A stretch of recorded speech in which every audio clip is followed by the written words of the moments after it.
Hello বন্ধুরা, কেমন আছেন সবাই? আশা করছি খুবই ভালো আছেন। বরাবরের মতো এবার চলে এলাম আরও একটি গুরুত্বপূর্ণ ঔষধের রিভিউ নিয়ে। আজকে যে ঔষধটি নিয়ে রিভিউ করব আপনারা ভিডিওতে দেখতে পাচ্ছেন, ইফোডিও ট্যাবলেট।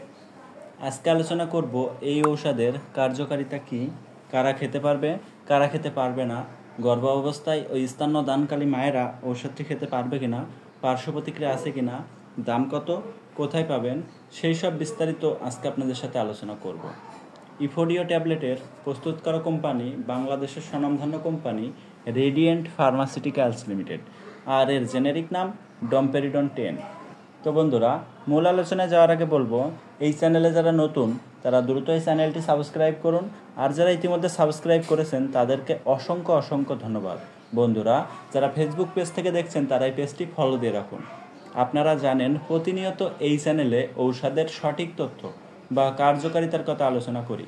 তো আর দেরি না করে শুরু করি। ইফোডিও ট্যাবলেটের কার্যকারিতা কী, অতএব কী কী সমস্যা দেখা দিলে আপনারা এই ঔষধটি খাবেন সেটি আজকে আমি আপনাদেরকে বলে দিই। অতিরিক্ত গ্যাস্ট্রিকের সমস্যা যাদের রয়েছে, গ্যাস্ট্রিকের সমস্যা কম হয় না বা খাবার হজম হয় না, অনেক রোগীদের আছে খাবার হজম হয় না, পাকস্থলীর খাদ্য উপরের দিকে উঠে আসে, বা অতিরিক্ত গ্যাস্ট্রিকের সমস্যা যাদের রয়েছে, এই সব সমস্যা যাদের রয়েছে। আবার এছাড়াও অনেকের খাবারে অরুচি, কিছু খেতে ইচ্ছা করে না। অনেক রোগীরা আছে খাবার দাবার সামনে পেলে রাগ হয় বা খাবার খেতে ইচ্ছা করে না, কিছু দেখলেই ঘৃণা লাগে বা বমি বমি ভাব লাগে, বমি বমি ভাব হয়ে থাকে সবসময়, খাবার খেতে গেলেই বমি বমি আসে।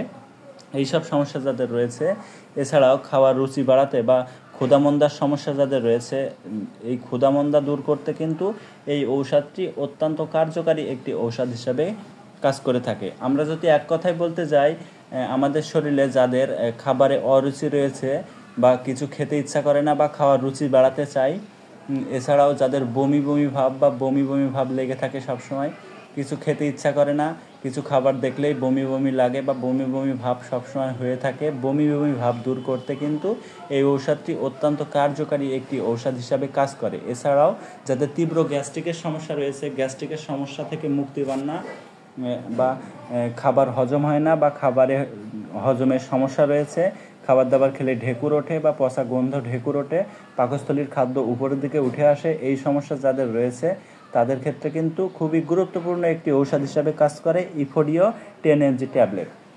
এবার বলি ঔষধটির সেবনবিধি। ঔষধটির সেবনবিধি বলতে গেলে প্রাপ্ত বয়স্কদের জন্য একটি করে দিনে 3 বার খেতে হবে, সকালে একটি, দুপুরে একটি এবং রাত্রে একটি। তবে বন্ধুরা, ঔষধটি খেতে হবে খাওয়ার আগে।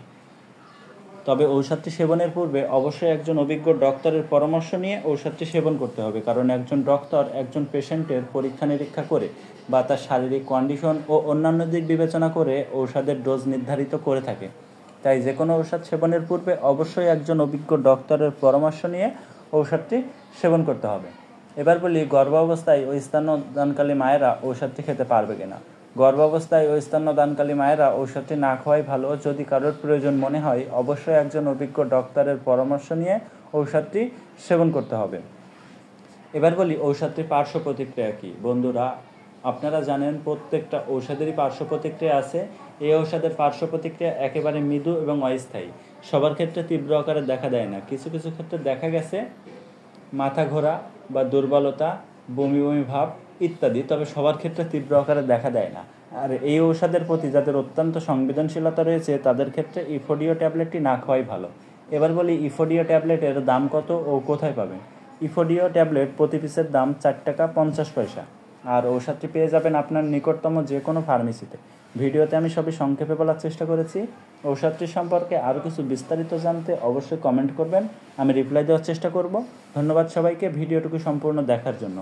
ভালো লাগলে লাইক, কমেন্ট, শেয়ার করবেন। বন্ধুরা, আপনারা যে কোনো ঔষধ সেবনের পূর্বে অবশ্যই একজন অভিজ্ঞ ডক্টরের পরামর্শ নিয়ে ঔষধ সেবন করবেন। কোনো ইউটিউব দেখে বা কোনো ভিডিও দেখে ঔষধ সেবন করবেন না। ভালো থাকবেন, সুস্থ থাকবেন, সমস্ত ঔষধ শিশুদের নাগালের বাইরে রাখবেন। আল্লাহ হাফেজ।